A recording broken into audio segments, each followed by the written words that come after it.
answer the bell for the past generation of champions.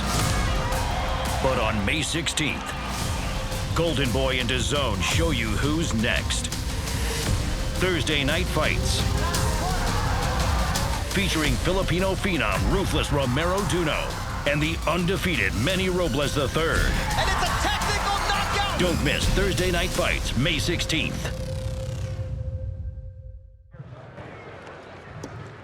This is good right here.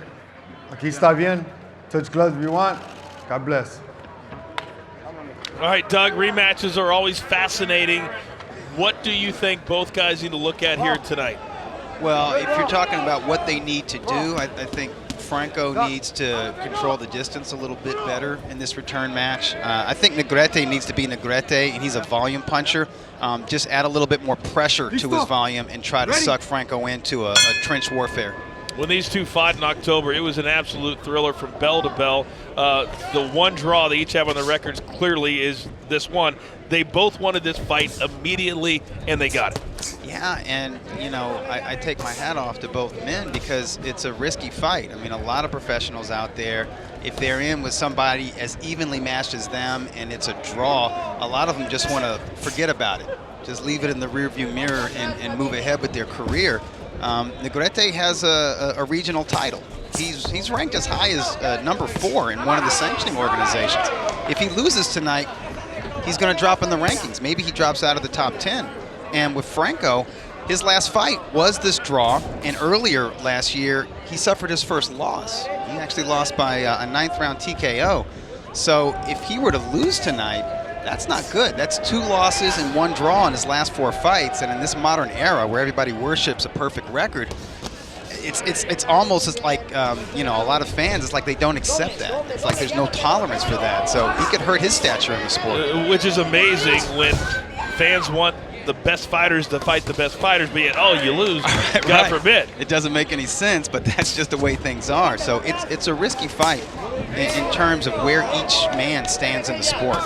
Negrete in the white trunks with the Wild West boots on the back, and Franco in the green and gold trunks. Oh, you're low, man. In 2017, Negrete kind of moved up super bantamweight against Ray Vargas, 12-round unanimous decision. So he's been in there with some top talent. Yeah, and that fight let him know that he's not a junior welterweight. He dropped back down to 118 pounds. This is his natural weight class. He's never going to be a puncher, but he's physically stronger as a bantamweight. His bread and butter is his engine. And the fact that he takes a pretty good shot. So he's hard to intimidate, he's hard to dissuade in there, and it's almost impossible to outwork him, although that's exactly what Franco did in the final 3 rounds of their first match. Well, his trainer, Manny Robles, this is the 7th time they've worked together, and he says we're training just like we did for the first one, and we're going to be as ready, if not more ready, than we were the first time. The first fight was as closely contested as you could get a prize fight.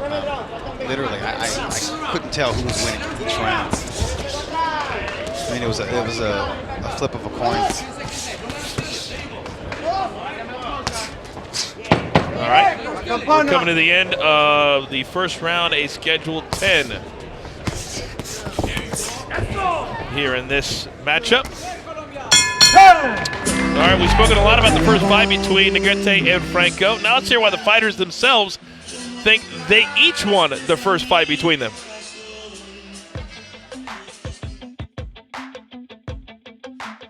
I thought he was going to bring more to the fight. So whenever I felt that he wasn't really doing much to me, that's when I started picking it up picking up in the fight.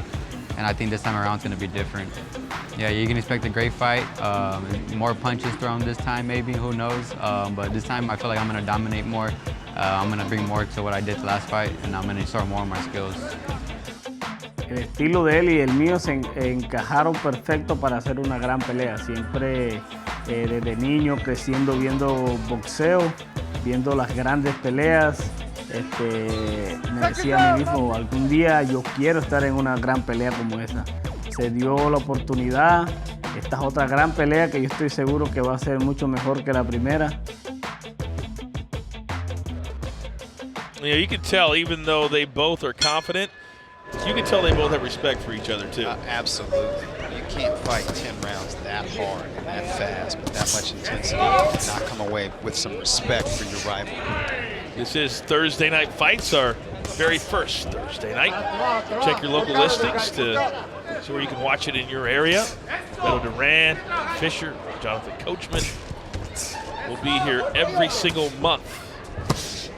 Great live fighting, promoting everything that Golden Boy Promotions and DAZN has to offer. Don't forget to stay tuned right after we are done. The Ring Report, full hour of your best boxing news. Also a sit down with Canelo Alvarez and Oscar De La Hoya during that hour as well.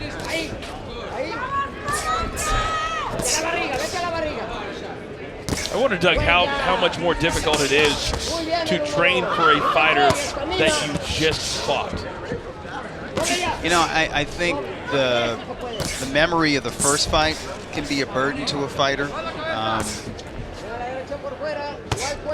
You know, with Franco, he's doing the same thing in the first fight, but during the lead up to this, he was saying that, you know, he's going to show his boxing skills and he's going to kind of go back a little bit to his amateur experience and show that he's not just about trying to match the sheer volume of the Negrete. He's going to be smart in there.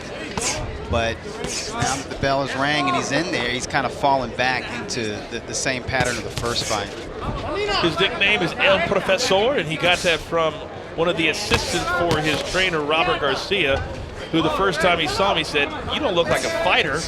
You could be a teacher or a librarian." He does. He kind of has that schoolboy look when he's got the specs on him. Oh, big right hands by Negrete don't land. Yeah, I'm noticing Negrete's a little bit faster. He's a little more fluid with his punches.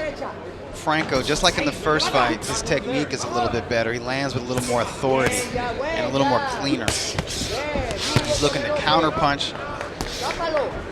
And again, these are rounds that they're so close. It's very hard to ascertain who finishes the round with the edge. Well, at the end of this round, I can tell you that Beto will be talking to Orlando Esparza, who won our first fight here tonight. It's coming up in just a few moments.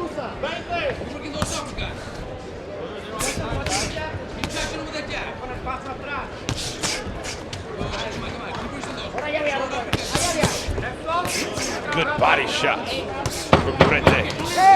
All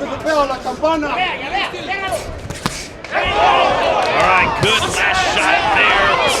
Good flourish to end the round. Thank you, Beto. And Marlene, I'm glad you didn't listen to Society.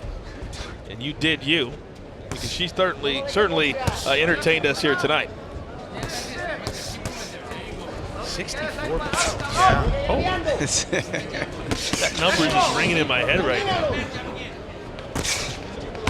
We are approaching the top of the hour wherever you might be watching us across this great country of ours and around the world. It's Thursday Night Fights. Beto Duran, Doug Fisher, I'm the coach. And this is our co-main event of the evening. Oscar Negrete and Joshua Franco, a rematch from last October. Franco is being a little more careful in these early rounds than he was in the first fight. He's standing right in front of Negrete. He's getting tagged right now, but he's also picking some shots off.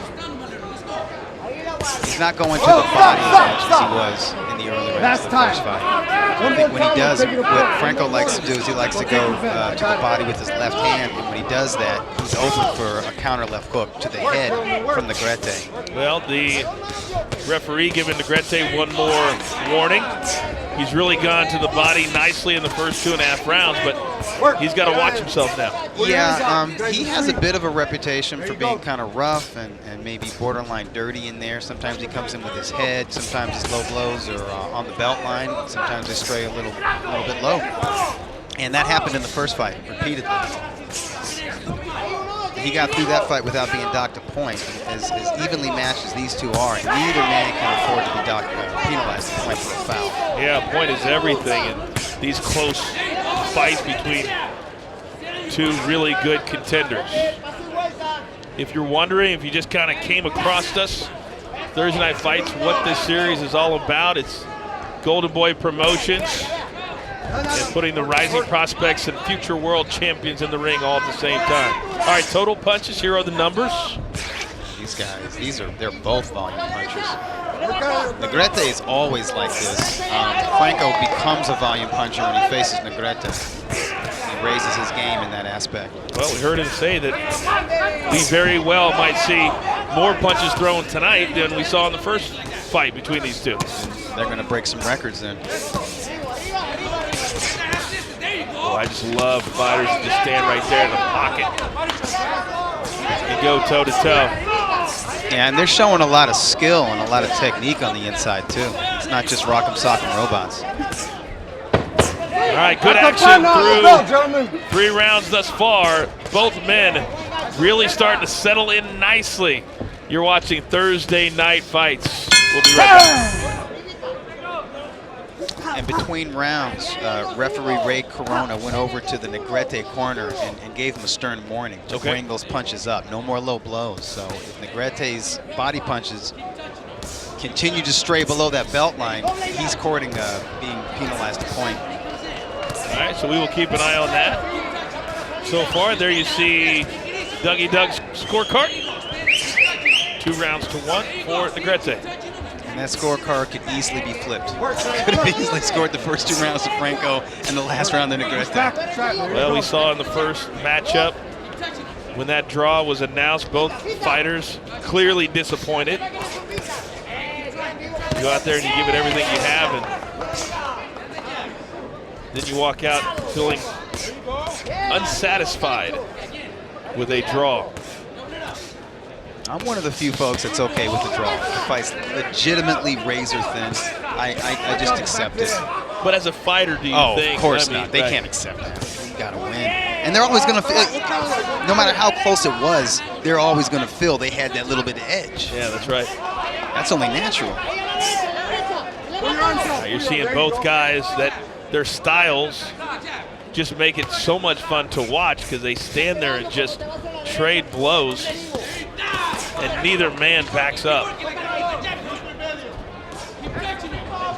You know, many punches as they're throwing, both guys are blocking a lot. Both guys are blocking a lot of the jabs.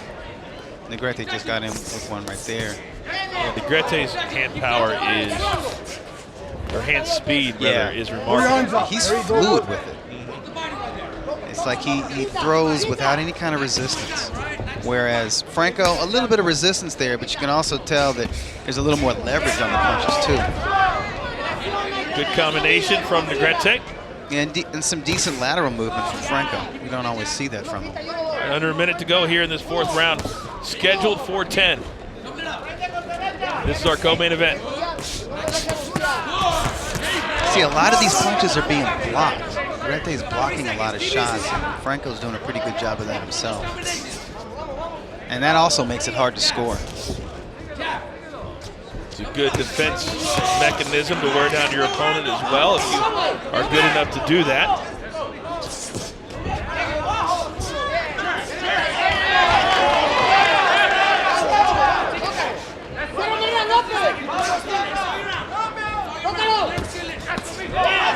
Oh, good shot to the midsection as Negrete has really started to.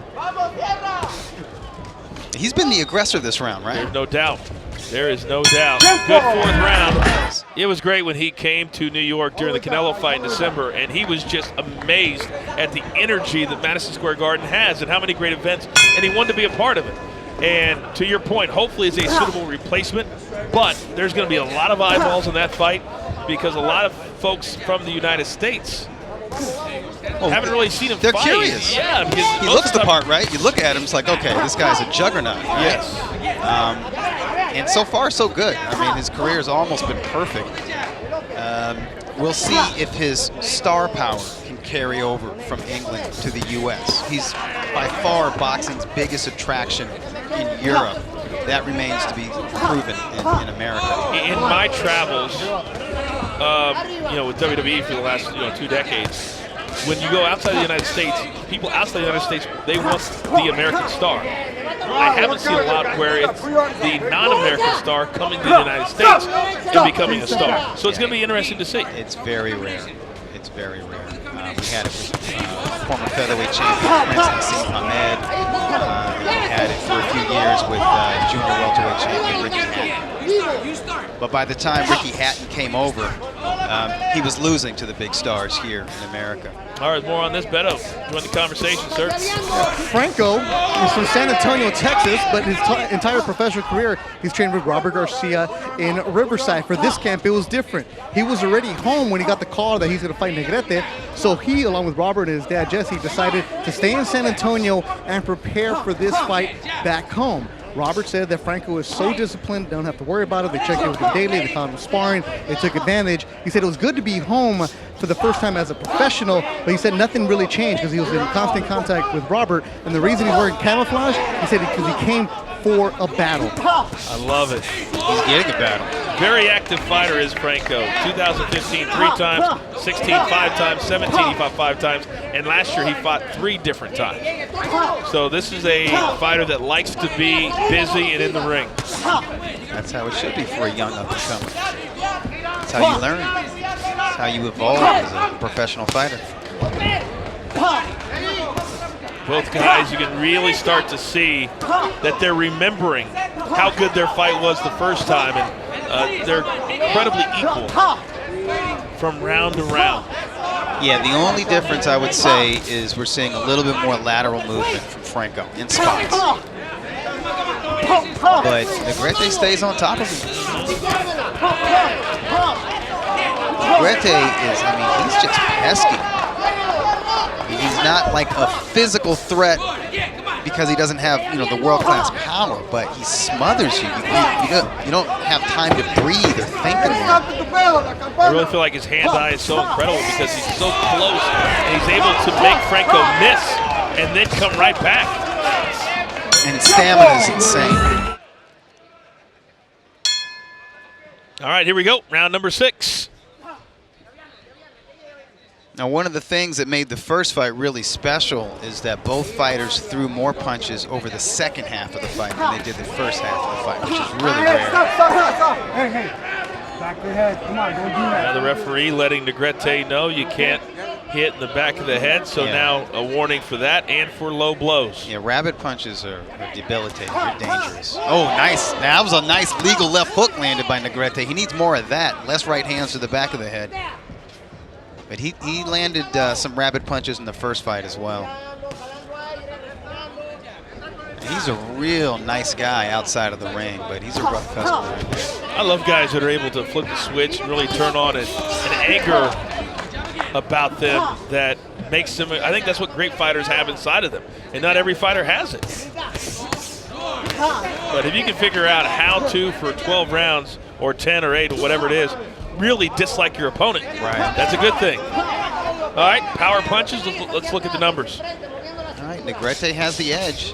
Thrown and landed, 37% to 33% for Franco, but it's close. Now Negrete continues here in this 6th round to really be the aggressive. I think Negrete ran into a nice right uppercut from Franco. Franco needs more punches. There's a nice combination on the inside from Franco. We need more than that.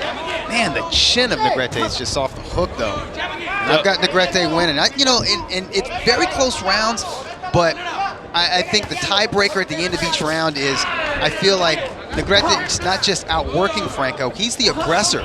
He's the guy in there trying to get it. Well, I think what he wants to show here tonight is, and both guys should have this mentality, big overhand right, is they cannot leave any chance that these officials could do a draw again. Right.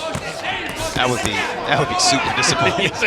Again, the way I am, I don't hate draws. If it's legitimately that close, I'm cool with it. But nobody wants back-to-back draws.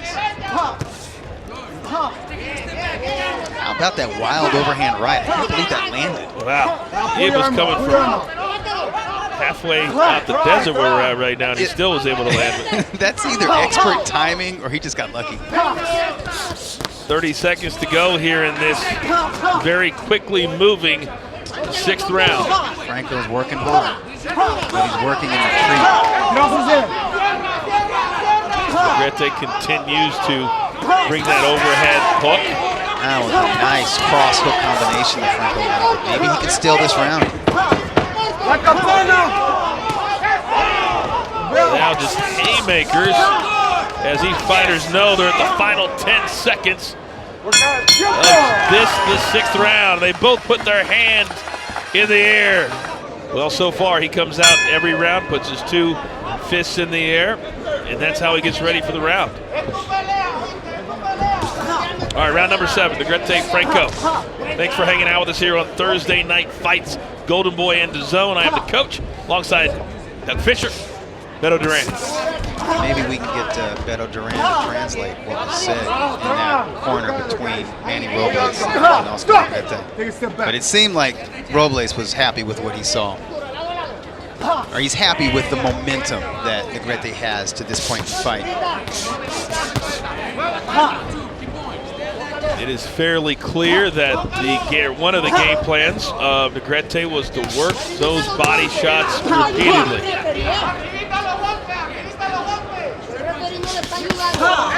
Nice hook. It was a counter left hook that Negrete landed as soon as Franco tried to go to his body. Let his arm go. Let his arm go.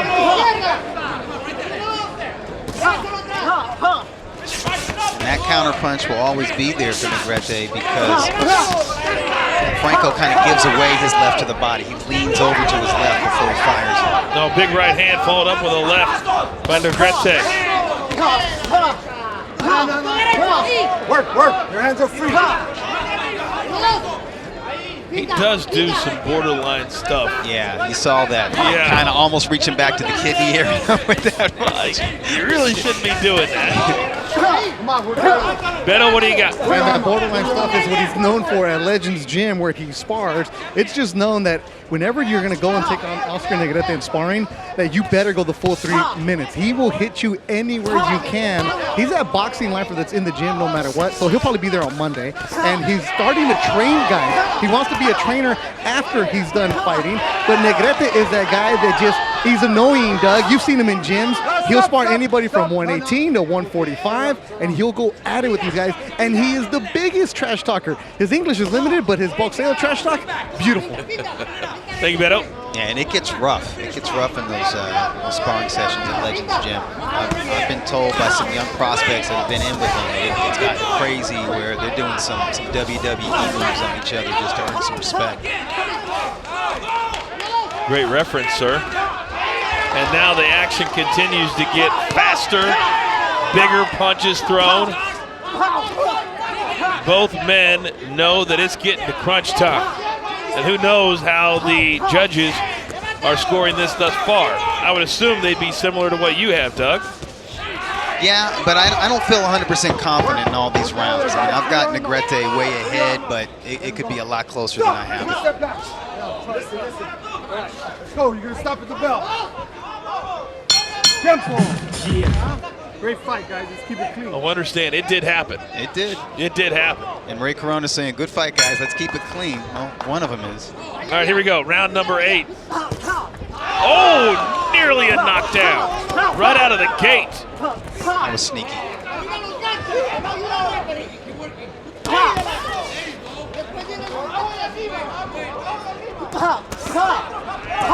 So far, Negrete has been the more aggressive fighter. There you see Doug's scorecard, bottom of the screen. That was a nice right uppercut that Franco landed a moment ago. Good combo by Franco. Franco needs more clean punches. When you do not have the knockout power that is needed, what does your corner tell you when you are so far behind, at least perception, that you're so far behind on the scorecard? I mean, he's got to change. If you're the fighter who's trailing on points, you've got to change tactics. If you're sticking and moving and it's not working, okay, you got to come forward. You got to engage on the inside. You got to push your opponent back. If pressure isn't working, then maybe you need to give yourself some space, some distance. Well, the only problem here is that Negrete isn't given any space to Franco whatsoever. Beto, go ahead. Yeah, there was no instruction from Manny Robles in between rounds for Oscar Negrete. It was just motivation. He was pleading with him. He said, para tu familia, for your family. Negrete is going to be a father in a couple of weeks. He said, this is what you're fighting for. He said, 3 more rounds, this is why we came. Step it up right now for your mom, your dad, your family, para Colombia. Manny's going deep motivation. Well, that's what it's all about at the end of the day, right? And you use what you have to get the W's and continue your ascent here in this crazy boxing game. You know, Coach, you were talking about punching power earlier in this round. And against most opponents, Franco was known as a puncher, but Negrete just has a world-class chin. Franco doesn't look like he's a power puncher against Negrete, but against somebody else, he may have scored a knockdown by now. Well, both men are continuing. Franco, good combination. But then Negrete comes right back. Yeah, he can't gain any momentum against Negrete. Negrete answers him back with more volume. Yeah, it almost seems like the combinations don't affect him. And then he comes right back at Franco, leaving him no time to breathe. Yeah, and it's a variety of punch combinations from Negrete, along with the roughhouse tactics and the faster hands. Yeah, you can call them, I like bullies as far as that term in the ring. Right. Imploring what you want to happen in the fight. Yeah, it's called ring command. I would say he's been in command in the majority of these rounds. Yeah, he has definitely been the class guy so far through 8 rounds. And oh, wow. Well, Franco threw a late one because he thought that Negrete threw a late one.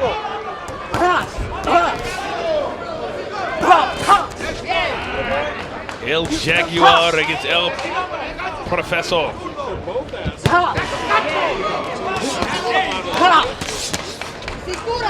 Right combinations by Franco, but Negrete continues to move forward.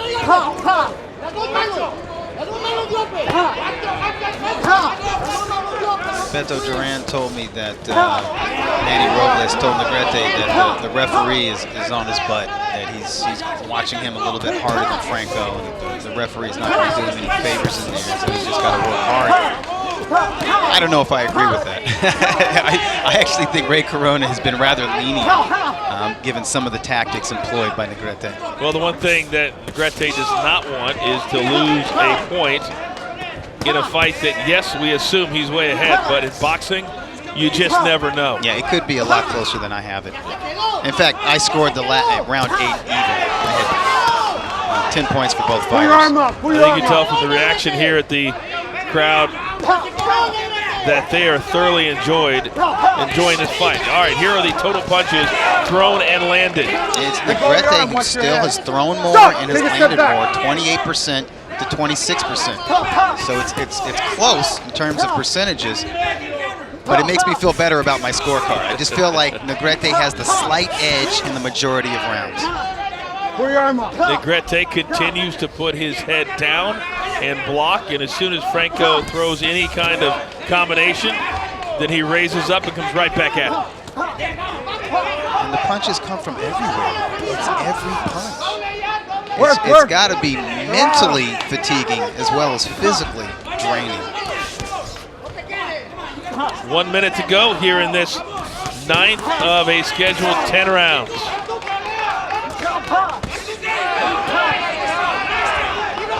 Our co-main event of the evening.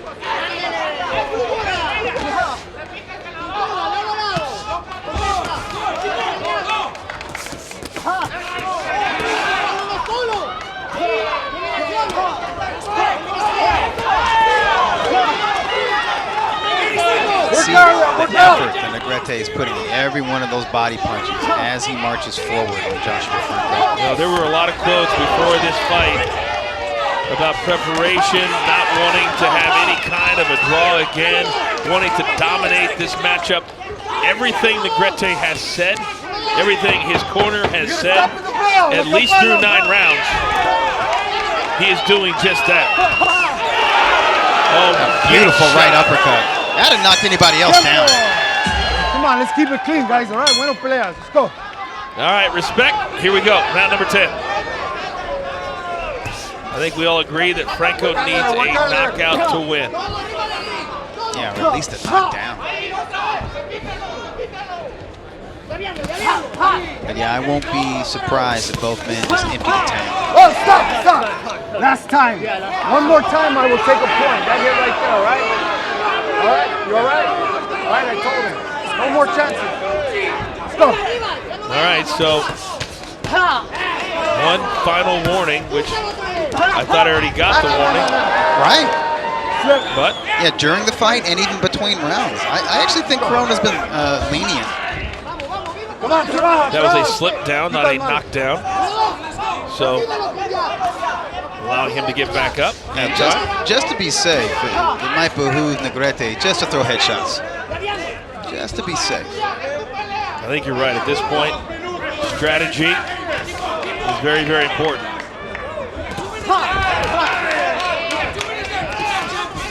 See Franco, you can see the determination on his face. He's trying to do whatever he can possibly do. Stop, take a step back.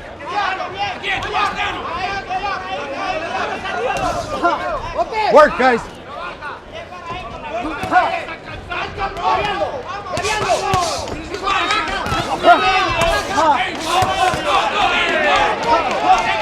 Boy, Franco, you're right, he is emptying the chamber. Work out of there, work out, pull your arms up. It's got to be frustrating for Franco to throw those nice straight punches and have so much of it blocked. And then have to block yourself. Exactly. When he tries to punch around that high guard, he gets critical shots. It's been 10 rounds of non-stop mental awareness. Work, guys. Stop! Take a step back, let's look. Physical stamina. Neither man has slowed down at all. Yeah, 10 rounds. Both men had great camps.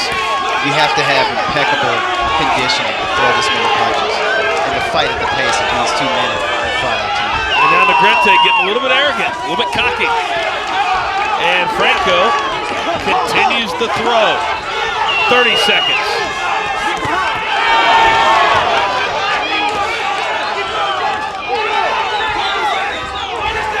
Seconds. 10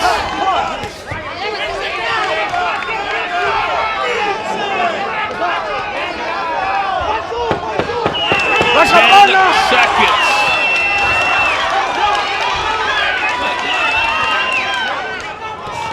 Stop, take a step back. Jump ball. All right, that will do it. A nice applause from the crowd here at the Fantasy Springs Resort Casino. The rematch that both men wanted. But right now, let's look at the some of the tweets that are coming in. Close fight between these two, going to the final 2 rounds of the fight. You get the sense scorecards might be close or all over the place. Could we see another draw like that in the first fight? Well, we're about to find out. Let's send it back up to the ring.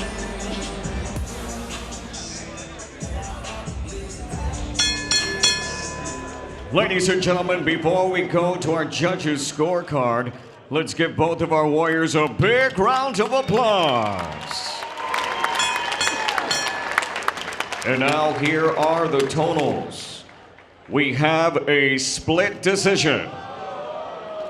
Judge Lou Moret scoring the bout 98-92, Oscar Negrete.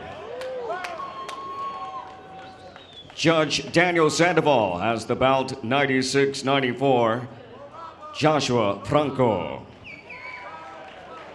And Judge Fernando Villarreal has the bout 97-93 for your winner by split decision.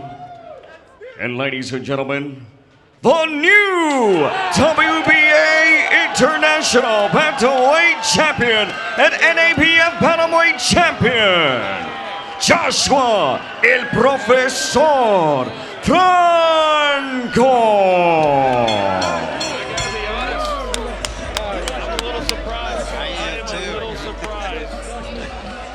Yeah, I agree more with that 98-92 card for Negrete. Listen, Franco, I thought boxed a terrific fight, but All right, Negrete, a tough cookie. Let's send it up to the ring. Beto's with the winner. And you have 2 belts around your shoulders right now. Camp was in San Antonio. You said when they offered you this fight, immediately you told Robert, I want it. You got the victory. How are you feeling right now? Oh, we can't explain how I feel right now. I'm so happy. I got these 2 belts. I'm happy. I'm really happy. You know, the nickname is Professor. You don't talk much. You're in the ring, though. It looked like a tough battle. You get the split decision. When they said split decision, did you think maybe it's going to go the other way? I mean, yeah, it was a close fight. It was a good fight. I mean, you know, I tip my hat off to him, but I came out with a victory today. Robert, what you see from your young fighter? Look, I think Josh did a better fight this time. Negrete's a great warrior. He could come back and world champion. You know, he's a tough guy. He's already fought for the title before. You know, he's got the experience, so we wish him the best. But this time, Josh was better. And you lost your voice or what? I did, bro. Joshua Franco, you go back to San Antonio with the victory. Congratulations. Back to you, Coach. Beto, thank you very much, and a very happy Joshua Franco, as he should be. Yeah, congrats to him. I mean, he's going to get on the board. He's going to be a contender in at least one of the sanctioning organizations at 118 pounds. Okay. Tough break for Negrete, though. All right, Beto is standing by with Negrete right now. Go ahead, Beto. Oscar, you had your hand up. It looked like you thought you got the victory when the announcer said the judges give it the other way. What do you think? ¿Qué pensaste? You know, I know I won. You know, the judges just didn't see the way that I see it, but I know I won the fight. Why do you think you won? ¿Por qué piensas que ganaste? You know, just so I won the you know, like 4 rounds, no 2 fights, just close round, but I won the 6th round clearly. You feel like you won clearly? ¿Ganaste fácil, piensas? Yeah, I think I won the fight clearer than last time. You feel like you were robbed? ¿Te robaron? Yeah. I feel that way. All right, Oscar Negrete, upset, disappointed. Back to you, Coach. You know, clearly upset, clearly disappointed, and let's take a look, Doug, at the final punch stats for this matchup. Yeah, let's see what this tells us. Well, slight edge thrown and landed. Slight edge thrown, definitely more landed by Negrete, including the power punches, 192 to 145. So you can understand why the Colombian feels that he won that fight. Well, and I agree with him. I agree with him too.